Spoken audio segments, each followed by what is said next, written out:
Jai Hind students, class 12. In this video I am going to teach you packaging of DNA that is given in 99 page number of your NCERT book. In the previous video I have told you about the double helical model given by Watson and Crick. The double helical model given by Watson and Crick has satisfied many questions of the queries of the scientist, that how the DNA is semi-conservative. We will read this topic in the further topics of this chapter. How the DNA strand are complementary to each other. How the DNA allows certain mutations also. How evolution can cause, how the DNA can behave and can be called as the genetic material. These all questions can be satisfied by the DNA helical model, double stranded helical model given by Watson and Crick. After that, what Francis Crick give a proposition that a central dogma. This central dogma is very highly used statement. What is central dogma? Hot questions. What is central dogma? तो Francis Crick ने एक central dogma दिया कि कैसे एक individual में genetic information flow करता है. जैसे मैं एक इंडिविजुअल हूँ तो मेरे में जो क्रोमोजोम मेरा जेनेटिक इनहेरिटेंस जो जेनेटिक कैरेक्टर कैरी कर रहा है, वो कैरेक्टर मैं एज ए इंडिविजुअल कैसे शो करती हूँ, मेरा बॉडी कैसे शो करता है, डीएनए कैसे वर्क करता है कि जेनेटिक ट्रेट दिखता है. तो ये जो फ्लो ऑफ जेनेटिक इनहेरिटेंस हुआ, the path of genetic inheritance in an individual to show their genetic trait is called as central dogma, जो कि आपके बुक में लिखा हुआ है 98 page number. That in central dogma we studied that DNA by replication duplicate itself. It duplicate in about by replication. This is called as replication, जो कि हर cell division के फेज में होता है. रेप्लिकेशन हर सेल डिवीजन के S phase में होता है. ओके, वो चाहे मियोसिस हो या माइटोसिस हो. Then this DNA forms all type of RNA, not only mRNA, all type of RNA by the process called as transcription. इस प्रोसेस को कहते हैं ट्रांसक्रिप्शन. इस चैप्टर में हर प्रोसेस को हम लोग डिटेल में आगे जाकर पढ़ेंगे. Now then this RNA forms protein, और यही प्रोटीन क्या है, हमारा ट्रेट है, कैरेक्टर है, एंजाइम्स है, और इसी एंजाइम्स प्रोटीन के कारण हम अपना कैरेक्टर शो करते हैं. And the process is called as translation. इसको क्या कहते हैं, translation. So this path of flow of genetic inheritance is called as central dogma. That is, DNA replicates itself to form DNA. DNA forms RNA to as a messenger or to carry the its coded information is decoded here by in the form of RNA, and the process is called as transcription, and this RNA forms protein which is our character by the process of translation. Okay, this flow of path is called as central dogma given by Francis Crick. Okay, this is an important point. You should remember it, basics of the genetic inheritance flow in an individual. Now come to this topic, the packaging of DNA. हमने DNA double standard की बात कर ली. DNA double standard हमारा कैसा दिख रहा था, like this. ये एक DNA double standard helical structure है. ये स्ट्रेट भी हो सकता है, अगर हम इसको ऐसे उठा के और ऐसे खींच दें, ऐसे पुल कर दें तो क्या होगा, ये स्ट्रेट स्ट्रक्चर में आ जाएगा. ओके, तो इमेजिन करते हैं हमारे में whole DNA amount 2n amount जो है, होल DNA का अमाउंट 6.6 इंटू 10⁻⁻9 है. ओके, और हम जानते हैं कि इस DNA के अमाउंट का, इस DNA का जो हमारा अमाउंट है, उसके दो बेस पेयर की बीच की डिस्टेंस कितनी है, 0.34 nm. 0.34 nm इंटू 10⁻⁻9 इसलिए किया गया है कि इसको मीटर में चेंज किया गया है. ओके, तो दो बेस के बीच में इतना डिस्टेंस है और हमारा पूरा DNA का लेंथ इतना है, ओके, टोटल डीएनए का अमाउंट इतना है, टोटल बेस पेयर का अमाउंट इतना है, और एक बेस पेयर के बीच की डिस्टेंस, ये एक और ये दूसरे दो बेस पेयर के बीच की डिस्टेंस इतनी है। तो जब हम टोटल को मल्टीप्लाई कर देंगे तो हमारा डीएनए का टोटल लेंथ निकल जाएगा। Means this is the total DNA amount 2n, okay, and this is the distance between two base pair. तो अगर मल्टीप्लाई कर देंगे तो हमारे डीएनए का टोटल लेंथ निकल जाएगा, जो कि होता है 2.2 मीटर। आप जस्ट इमेजिन कर सकते हैं, हमारा एक सिंगल सेल, और हमारे सब सेल में सेल के न्यूक्लियस के अंदर डीएनए है। तो सेल भी हमारा 2.2 मीटर का नहीं है, और न्यूक्लियस तो एक ऑर्गेनल है जो कि नैनोमीटर में 2.10⁻⁻⁶ मीटर है, और जहाँ कहाँ बोल रहा है कि डीएनए ही हमारा इतना बड़ा है। तो जस्ट इमेजिन, इसकी कहीं ना कहीं कॉम्पैक्ट पैकेजिंग होती होगी, कॉम्पैक्ट पैकेजिंग, ओके। इस पूरे और सेवरल लेवल पे पैकेजिंग होती होगी एट डिफरेंट लेवल। पहले थोड़ा पैकेजिंग होता होगा, फिर उस पैकेजिंग को और पैकेजिंग किया जाता होगा, फिर उस पैकेजिंग को और पैकेजिंग किया जाता होगा, एंड लास्टली जाके कॉम्पैक्ट फॉर्म क्रोमोसोम आपको मेटाफेज में दिखता है, ओके। सिंपल सेल में ये दिखता भी नहीं है। तो ये जो पैकेजिंग होती है वो सुपर क्वाइलिंग कहते हैं इसको, सुपर क्वाइलिंग ऑफ डीएनए। लेकिन ऑल स्टेजेज ऑफ पैकेजिंग और सुपर क्वाइलिंग ऑफ डीएनए आपको क्लास 12th में नहीं पढ़ना है, अभी नहीं पढ़ना है, ओके।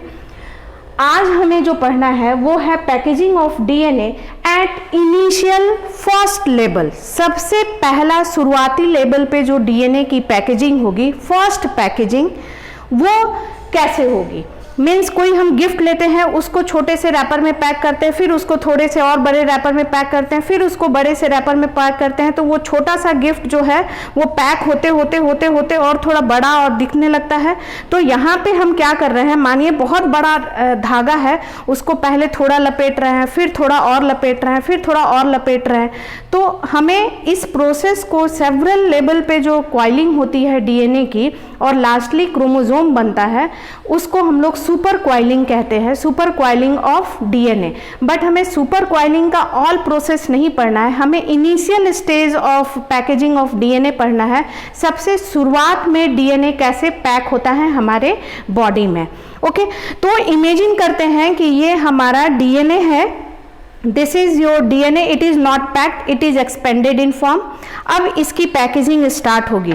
तो डीएनए की जब हम बात करेंगे तो मानिए ये मेरा रस्सी जो है वो डीएनए हो गया, ओके। अब देखिए, अब इसकी पैकेजिंग करनी है, और फर्स्ट लेवल की पैकेजिंग जो होती है वो न्यूक्लियोसोम मॉडल के द्वारा डिस्क्राइब्ड है। समझ में आया? फर्स्ट लेवल की पैकेजिंग न्यूक्लियोसोम मॉडल के द्वारा डिस्क्राइब है। ये किसने दिया था? रॉजर कॉर्नबर्ग ने दिया था 1974 में। 1974 में रॉजर कॉर्नबर्ग ने ये मॉडल दिया था कि सबसे पहला जो डीएनए का पैकेजिंग स्टेज होता है वो किस तरीके से होता है, उसको न्यूक्लियोसोम मॉडल के द्वारा डिस्क्राइब किया गया। तो मैं इस वीडियो में इसी को डिस्क्राइब कर रही हूँ। आप समझ गए कि कैसे, क्यों पहले ये बात कैसे समझ में आई कि डीएनए की पैकेजिंग होगी ही, क्योंकि जब हमने मल्टीप्लाई किया और क्योंकि वॉटसन एंड क्रिक का मॉडल प्रूव हो चुका था, डिस्टेंस प्रूव हो चुका था, तब हमने ये मल्टीप्लाई किया। आप देखिए वॉटसन एंड क्रिक ने 1953 में अपना मॉडल दिया था, उसके बाद इसकी पैकेजिंग की बात की डिस्कवरी हुई है। इट मीन्स ये मल्टीप्लिकेशन हुआ, फिर ये कैलकुलेशन आया और हुआ कि ऐसा हो ही नहीं सकता है, इसलिए डीएनए जो है जरूर क्वाइल करता होगा, कॉम्पैक्ट होता होगा, और हमें दिखता जो था वो क्रोमोसोम दिखता था, इतना बड़ा मटेरियल नहीं दिखता था। तो साइंटिस्ट वर्क करना शुरू किए और रॉजर कॉर्नबर्ग ने न्यूक्लियोसोम मॉडल दिया, first level of packaging of DNA. अब ये पैकेजिंग कैसे होती है इसको जरा देखेंगे। हम जान रहे हैं कि हमारा डीएनए जो है, हमारा डीएनए कैसा है? निगेटिवली चार्ज्ड एलिमेंट है, निगेटिव चार्ज्ड। ये निगेटिव चार्ज हमारे डीएनए में कहाँ से आया? क्योंकि उस पे फॉस्फेरिक एसिड था, आप देखे थे, और फॉस्फेरिक एसिड में जो ये ऑक्सीजन लग रहे थे उस पे माइनस चार्जेज आ रहे थे। इनके कारण डीएनए जो है वो, और डीएनए इसके बेस पे फॉस्फोरिक एसिड रहता था, यहाँ पे फॉस्फोरिक एसिड रहते थे जिसके कारण चार्जेज ऐसे रहते हैं। तो ये डीएनए जो है हमारा वो निगेटिवली चार्ज्ड एलिमेंट है। ओके, ये बात ध्यान में रखिएगा। और जो पैकेजिंग इसकी होगी तो जरूर ऐसे मटेरियल पे होगी कि वो पॉजिटिव चार्ज हो, वो जो मटेरियल हो वो पॉजिटिव चार्ज्ड हो। ठीक है, तभी इन दोनों में अट्रैक्शन होगा। जैसे ये पॉजिटिव चार्ज है और इस पे डीएनए को हम अगर रैप करें तो ये आराम से रैप होगा, क्योंकि ये डीएनए नेगेटिव चार्ज रहेगा और हमारा ये मटेरियल नेगेटिव पॉजिटिव रहेगा, तो नेगेटिव पॉजिटिव में अट्रैक्शन रहेगा और बॉन्ड बना हुआ रहेगा। तो पैकेजिंग को हम लोग दो, हमारे लिविंग में दो ऑर्गेनिजम्स हैं, प्रोकैरियोट्स, उसमें भी अपने डीएनए हैं। ओके, एंड यूकैरियोट्स, उनके भी अपने डीएनए हैं, लेकिन बहुत ही डिफरेंस है प्रोकैरियोट्स एंड यूकैरियोट्स में। प्रोकैरियोट्स में न्यूक्लियस प्रेजेंट है, लेकिन यूकैरियोट्स में न्यूक्लियस प्रेजेंट नहीं है, और जो हमारा डीएनए मटेरियल है वो सेल में फ्रीली है। लेकिन सेल में फ्रीली भी है तो पूरे सेल में ये एक्सपेंडेड नहीं है, किसी एक पर्टिकुलर रीजन में एक्सपेंडेड है, जिसको हम लोग कहते हैं न्यूक्लियोइड। क्या कहते हैं? न्यूक्लियोइड। लेकिन यूकैरियोट्स में ये जो है वो सेल के न्यूक्लियस के अंदर में डीएनए है। This is DNA and this is nucleus of the cell. ये डिफरेंस है, और भी बहुत सारे डिफरेंस है, लेकिन डीएनए के संदर्भ में हम यहाँ देखेंगे। प्रोकैरियोट्स में पैकेजिंग जो होती है वो क्या होता है कि जो डीएनए है वो निगेटिवली चार्ज्ड, जो डीएनए वो सर्टेन पॉजिटिवली चार्ज्ड प्रोटीन्स के, ऐसा प्रोटीन रहेगा, और डीएनए जो है ऐसा लूप लाइक स्ट्रक्चर बनाता है, protein and loop like structure. This is prokaryotic packaging of DNA, and this protein is totally different from the protein which we will discuss in nucleosome model. Nucleosome model is totally devoted to eukaryotic packaging of DNA. It is not for the prokaryotic packaging of DNA. Prokaryotes में कुछ certain proteins होते हैं, proteins आपको further आगे higher studies में जाकर पढ़ना है, और इस प्रोटीन पे ये जो निगेटिवली चार्ज डीएनए है वो लूप लाइक स्ट्रक्चर बनाते हैं और एक जगह कॉम्पैक्ट हो जाते हैं, and the region is called as nucleoid. तो इसके बारे में ज़्यादा डिटेल में हमें नहीं पढ़ना है, there is not certain any specific model, और ये इसकी पैकेजिंग का इनिशियल स्टेज है कि DNA forms loop on certain proteins. Okay, now come to eukaryotic packaging of DNA, and the eukaryotic packaging of DNA is described under nucleosome model. Here there are certain proteins called as histone proteins, उनको कहा जाता है histones protein, जो कि prokaryotes में जो proteins थे वो हिस्टोन प्रोटीन्स नहीं थे, वो सेवरल अदर्स प्रोटीन थे। हिस्टोन प्रोटीन्स, ये जो प्रोटीन्स होते हैं वो पॉजिटिवली चार्ज्ड बेसिक प्रोटीन है, पॉजिटिवली चार्ज बेसिक प्रोटीन है। आप ऐसे याद रखिएगा, पॉइंट्स को बहुत याद रहेगा, याद रखिएगा। डीएनए एसिडिक इन नेचर है, न्यूक्लिक एसिड है, ये निगेटिवली चार्ज्ड है। हिस्टोन प्रोटीन्स बेसिक प्रोटीन है और ये पॉजिटिवली चार्ज्ड है।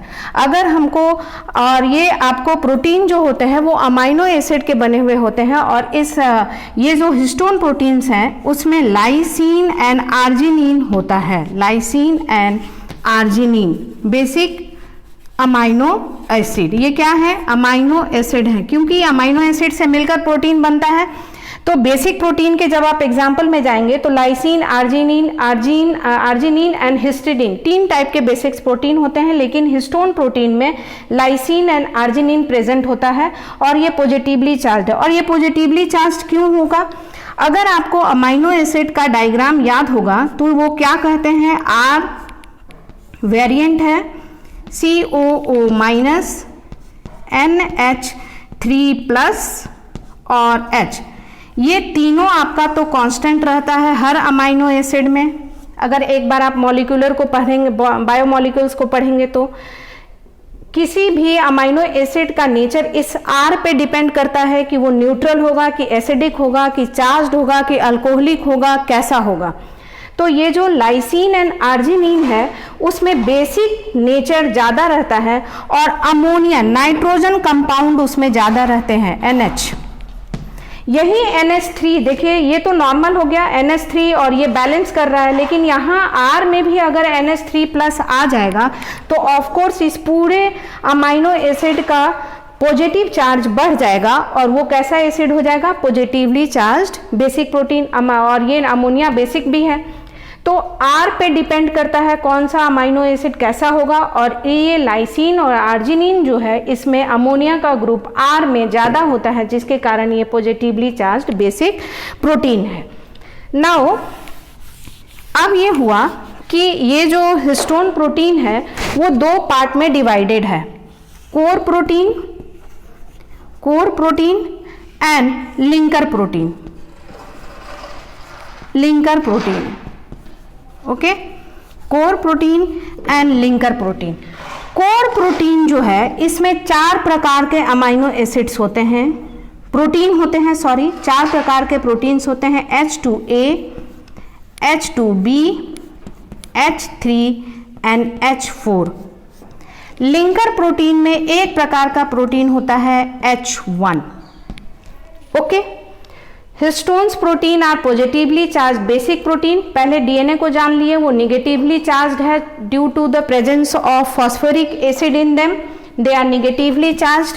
Now we are talking about histones are type of protein that is present only in eukaryotic packaging of DNA, not in prokaryotes.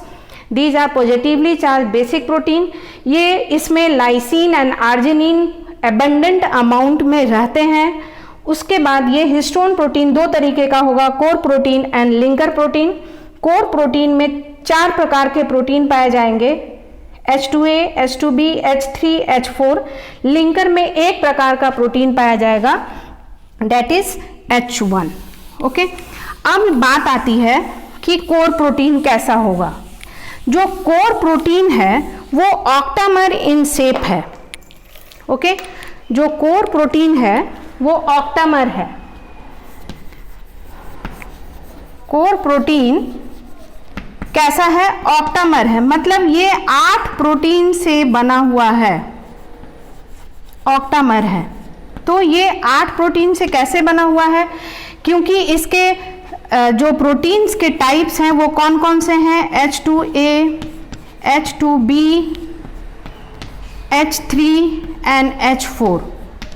ये जो चारों प्रोटीन हैं वो दो टायर में प्रेजेंट हैं। जैसे आप एक टायर में 4 सिक्का लीजिए, कॉइन लीजिए और उसको अरेंज कर दीजिए, ये H2A हो गया, ये H2B हो गया, ये H3 हो गया, ये H4 हो गया।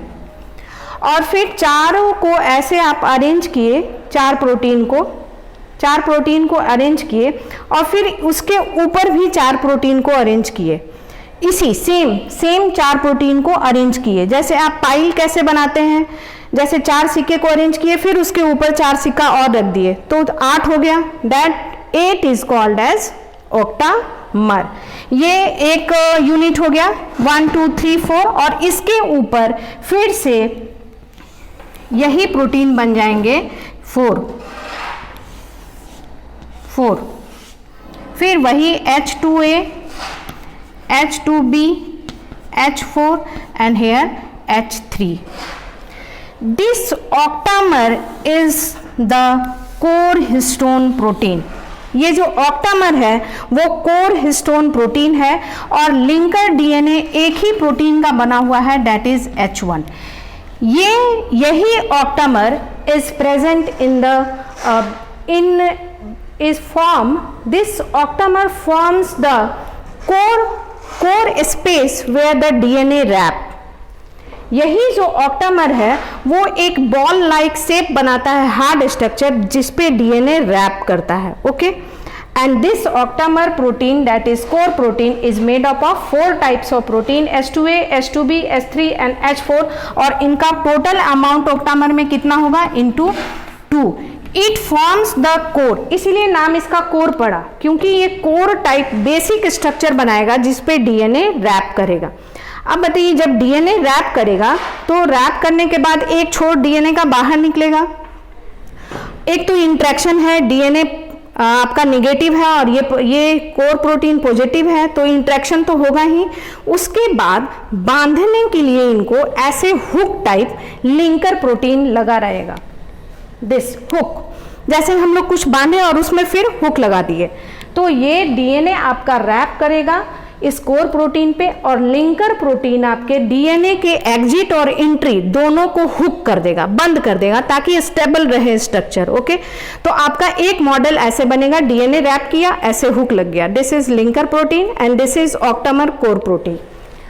Now this negative DNA is wrapping up around this, and in single this whole structure in the nucleosome model there is near about 200 base pair of DNA। ये पूरा जो DNA का बेस पेयर है वो near about 200 है, जिसमें core protein में about 160 है, नियर अबाउट। आप डिफरेंट बुक में डिफरेंट अमाउंट देखेंगे।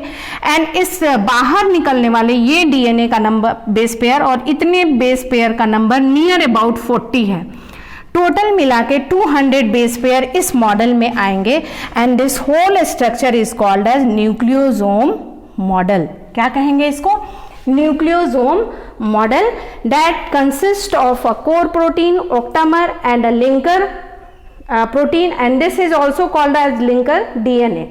It consists of 4 types of protein, core protein in a duplex amount, and whole structure form the octamer where the DNA wraps, and when the DNA exit and entry, it is binded by H1 protein that is called linker DNA, that is work as hook and to stable the nucleosome model. This one structure is called as nucleosome.